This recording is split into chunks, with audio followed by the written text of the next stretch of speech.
Oi, gente, eu me chamo Júlia, esse é o Leonardo. Estamos começando mais um TEA em Casa.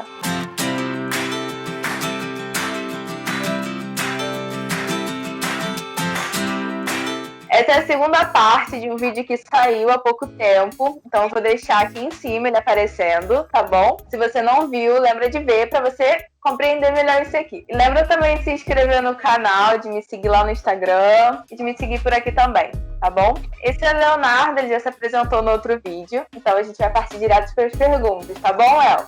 Não. Perfeito, combinado. Eu queria te perguntar se a neuropsicologia, ela acabou virando uma modinha, porque a gente fala muito disso um pouco nas aulas, né? Sobre isso ter virado uma certa moda. E existe algum problema nisso, dela ter virado uma moda? É claro. Julinha, eu achei esse tema super quente.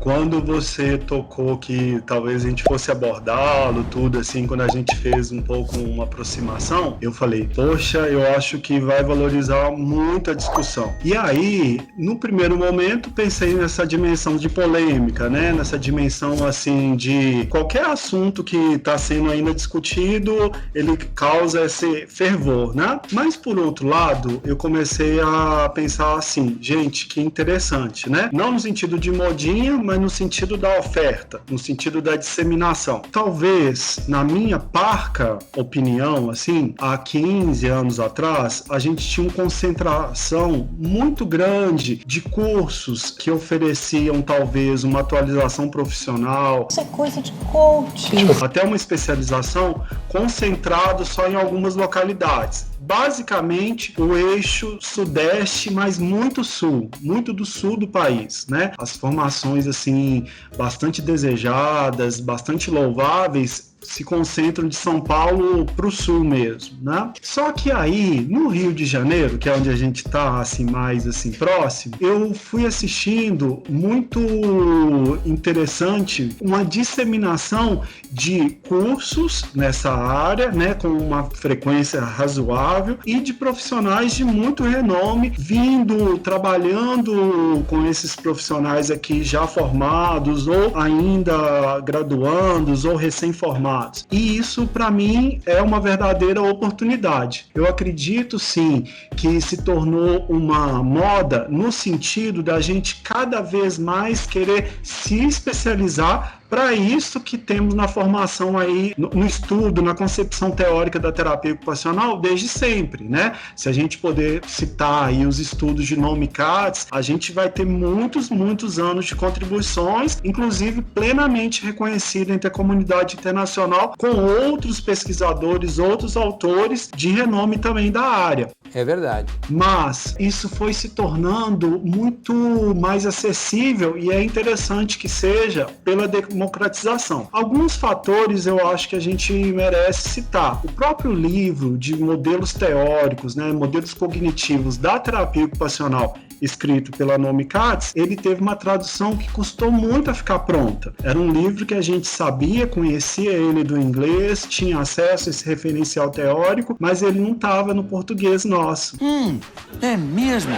Então custou um bom tempo para esse livro ser acessado. E ele foi publicado agora em 2014. Não tem tanto tempo assim. Então a gente vai vendo que cada vez mais iniciativas de democratizar, de facilitar esse acesso nos favorece. Mas a gente precisa sempre criticar terapeutas ocupacionais que trabalhavam já, por exemplo, nas escolas, que trabalhavam com educação profissionalizante, alguns colegas aí da parte de psicoterapia ocupacional, né? O pessoal da própria saúde do trabalhador, alguns colegas da reabilitação física já tinham um campo interessante disso. No Brasil, a gente pode citar diversos profissionais ainda atuantes que têm carreira aí de mais de 40 anos nessa área, e é de renome, né? Mas eu concordo quando você me coloca o aspecto moda, porque me diz muito da mudança do tempo, né? Me diz muito de uma oferta, e aqui no Rio de Janeiro eu acho excelente, né? Então, às vezes eu tenho um aluno, você mesma, Julinha, né?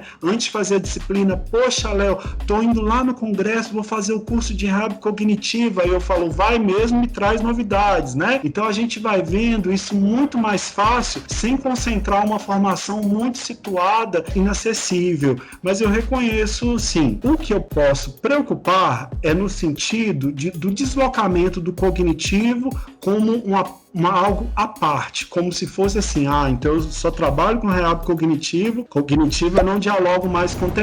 Aí eu acho isso um pouco errado. Por que eu acho? A minha concepção vai dentro do modelo do desempenho ocupacional, na abordagem funcional, né? E a gente vai o tempo todo correlacionar qualquer um daqueles componentes que até a gente conversou no outro encontro, né? Então, físico, funcional, o psicossocial, o sensorial e o cognitivo. Não há primazia entre esses componentes, mas é claro que a gente sabe que o componente cognitivo, ele tem uma capacidade de integração, né, de articulação entre esses todos componentes. Então, por um lado, pode ser modinha, e essa modinha, se não conhecendo a dimensão de centralidade essencial para a formação, ela pode dar uma falsa ideia de alguma coisa muito nova, muito recém-inventada, o que na verdade não é. Então, assim, eu não faço uma crítica, eu muito pelo contrário eu acolho, eu acho que essa moda tem que vingar mesmo, mas eu alerto dentro da minha capacidade, no sentido de que a gente não precisa acreditar que a resposta está sendo inventada só agora, né? A gente já tem informação, já tem aspectos robustos, importantes da terapia ocupacional na área aí da reabilitação cognitiva, que para nós ela remonta já a muitos e muitos trabalhos. Então, assim, a neuropsicologia ela sempre vai estar ligada à reabilitação cognitiva ou não, necessariamente? Isso daí é outra pergunta interessante. Quando a gente teve a nossa primeira parte da conversa, eu apresentei a neuropsicologia muito ampla para você. Foi sua primeira pergunta para mim, e aí eu quis responder num escopo de ciência interdisciplinar. Mas agora você está me perguntando reabilitação cognitiva, e inclusive eu já fui citando isso, já situei a terapia ocupacional nesse escopo, né? Eu gosto muito de alguns professores que vão nos atualizando, vão nos dando a forma de entender um fenômeno complexo, não encaixando, mas dando lentes para a gente acompanhar. Queria citar tantos aqui, todos que eu tenho gratidão eterna, mas eu vou citar um professor até de Minas, né, que é o Edgar Nunes, que vai colocando assim para nós. A reabilitação cognitiva, ela é uma metodologia multiprofissional. Então a gente saiu de neuropsicologia interdisciplinar, ciência grande, e foi para uma atuação multiprofissional. Na multiprofissionalidade, todos esses atores estão no seu rol de especialidades, estão nas suas capacidades mais específicas, né? E aí, isso é uma concepção mais recente. Mas se você pegar, se eu tiver errado, depois a gente corrige no comentário, tá? Em 1996, a Barbara Wilson cunhou esse termo de reabilitação cognitiva. E aí ela coloca assim para nós, que a reabilitação cognitiva é uma forma de capacitar os pacientes diante da aquisição de deficiências cognitivas e os familiares no processo de manejo desses pacientes. Então, quando a gente vai vendo que esse termo surge, é uma tentativa de aplicar a neuropsicologia em contextos específicos de tratamento. Não conseguiria te dizer todos os tratamentos de todos os profissionais que possam fazer reabilitação cognitiva, que são muitos. Na minha experiência, já atuei com fonoaudiólogos, psicólogos, com vários psicopedagogos, então todos eles contribuindo de uma forma a aplicar conhecimento para aspectos que ajudem nessa remodulação de comportamentos e adequem essas respostas integradoras de pacientes e de familiares. O terapeuta ocupacional vai se interessar ou vai se desafiar o tempo todo na reabilitação cognitiva, vai orientar e vai treinar todas essas capacidades do indivíduo de modo que ele aprenda consigo mesmo, né? Então, todos os modelos de terapia ocupacional em reabilitação cognitiva são metacognitivos. Eles querem o tempo todo que esse indivíduo atinja uma capacidade de autoaprendizagem, de modo em que eu aprenda comigo mesmo num contexto que faça algum sentido para a minha vida de rotina. Então, os terapeutas vão o tempo todo avaliar a função disfunção, avaliar também a disfunção, né? E o grau de disfunção aí a gente tem muitos. Desde aquela disfunção que está só na estrutura ou função do corpo, nós vamos ter a deficiência. Ou aquela disfunção que já atinge o nível da atividade. A gente sabe que esse é o nível da limitação. Ou se eu já começo a pensar na ocupação, e aí essa disfunção traz um prejuízo em participar, nós temos aí uma restrição. Então eu estou graduando aí níveis, que é claro que está dentro da classificação internacional de funcionalidade, mas que o terapeuta ocupacional vai avaliar e buscar soluções tanto na deficiência quanto na limitação, na restrição e na incapacidade, para que esse indivíduo tenha soluções aí da rotina, soluções aí do seu cotidiano. Então isso nos caracteriza, né, por excelência. O terapeuta ocupacional vai entrar na casa, na escola, né, no ambiente de trabalho, no hospital, em qualquer um dos contextos do cuidado que ele possa oferecer, tentando vislumbrar onde esse indivíduo não realiza, portanto está comprometido a sua independência, ou ele está restrito também da sua capacidade de gestão, sua autonomia, e ele vai pensar em saídas em qualquer um desses níveis. Então, assim, para nós é um campo muito importante. E é claro que a gente vai sempre apontar na reabilitação cognitiva, porque ela já é generosa em colocar que é um campo da multiprofissionalidade. É o terapeuta ocupacional quem estuda as ocupações, pensa no cotidiano, consegue estruturar aí essa vida de relação até se constituir papéis, constituir a participação social muito ampla. Então a nossa parcela dentro desse universo tão grande, tão generoso, seria esse diálogo. No entanto, a formação, ela vem antes da neuropsicologia. E eu acho que nessa pergunta sua a gente está tentando diferenciar, né? Quando a gente tem um cenário de desenvolvimento de neuropsicologia nos Estados Unidos, a preocupação com testes, com psicometria, era algo extremamente válido. Então a gente tem, por exemplo, um ramo muito forte da neuropsicologia, que até hoje nos influencia e aparece na formação, que é essa estruturação de testes e avaliações. Então, o quanto que eu posso mensurar, quanto que eu posso entender esse déficit da atenção sustentada, essa tentativa de ordenar, de acompanhar a deficiência cognitiva adquirida, tem esse campo grande aí da parte de testes, né, de avaliações. Nós também vamos dialogar com isso. Vamos dialogar tanto nos testes que não são específicos,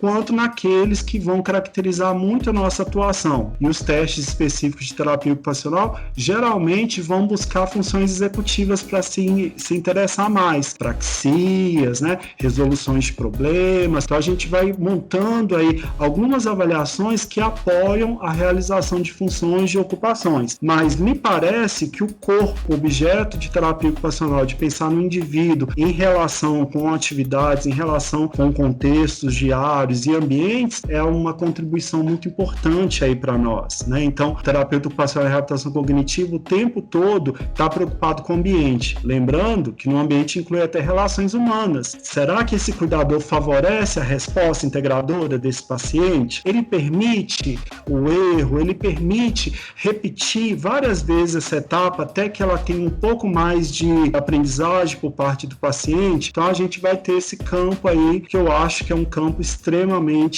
necessário e que não obrigatoriamente você tem que estar confirmando só que é a reabilitação cognitiva, mas que é a dimensão cognitiva da sua atuação clínica como terapeuta ocupacional. Não sei se eu consegui chegar, eu acho que você pode fazer vários tópicos desse com vários profissionais, várias pessoas, para ficar cada vez mais robusta essa pergunta, mas eu tendo a dividir a neuropsicologia, ciência grande, gigante, e a reabilitação cognitiva, campos de atuações. Quase são sinônimos, uma deriva da outra, mas a gente pode confirmar que a reabilitação cognitiva é um braço da neuropsicologia. Isso. Eu acho que você resume muito bem, assim, o que são as duas coisas e como que a gente consegue diferenciar as duas coisas. Uma dica, assim, que eu dou para quem está na graduação, porque como a maioria é estudante, me acompanha aqui, eu acho que quando a gente entende a neuropsicologia, a reabilitação cognitiva, isso facilita muito o nosso aprendizado em geral, porque principalmente o Léo, durante a graduação, ele usa praticamente co-op na disciplina.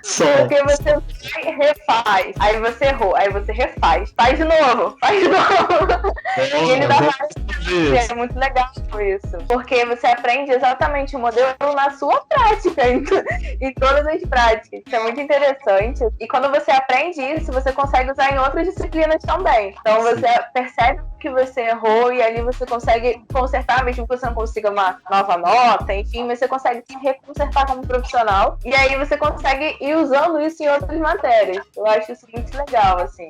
Então é isso, gente. Eu quero muito agradecer ao Leonardo. A gente vai chamar de Leonardo, né? Agradecer ao Léo. Eu sou fã de Julia, você sabe o carinho que eu te tenho. Quero muito agradecer ao Léo por ter topado participar, por ter estado aqui, né, com a gente. Agradecer muito ao seu tempo que você disponibilizou também por estar aqui.